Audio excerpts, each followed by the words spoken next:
Sen benim görmediğim sevgimsen. Hayatımda en yakın ama en uzak insansan.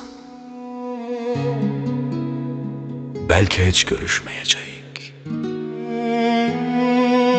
ama bil ki sen benim kalbimde ebedi kalacaksan, kalacaksan.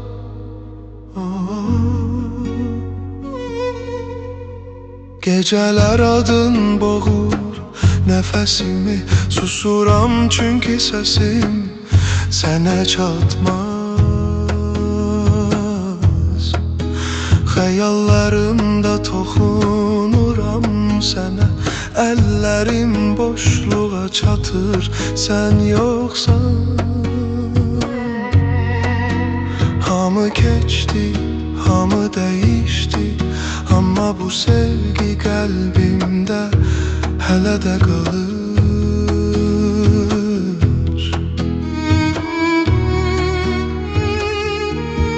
Sen nanem kalbimde ebedi kalacaksan, kalacaksan.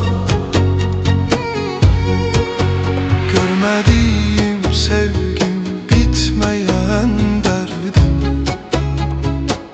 Kavuşmak yazılmadı bize, ama kalbim seni sessiz sevdim.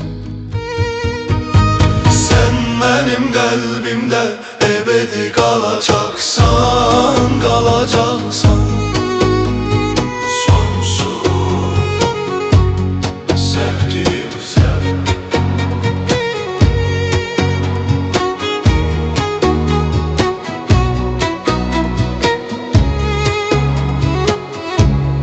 Belki başka hayatta, başka bir anda talihimiz birleşer, kavuşar bir defa. Ama indi yokluğun sancır yüreğimde, her gece seni hatırlayıram sessiz. Sen benim kalbimde ebedi kalacaksan, kalacaksan. Sonsuz sevgim sende. Zaman her şeyi siler değirler, ama seni silebilmedi bu yürek. Görmedim seni bu hayatta, ama son nefesimde seni diyecek. Sen benim kalbimde ebedi kalacaksan, kalacaksan.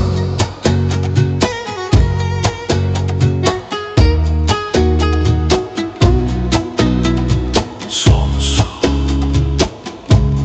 sevgilim sen.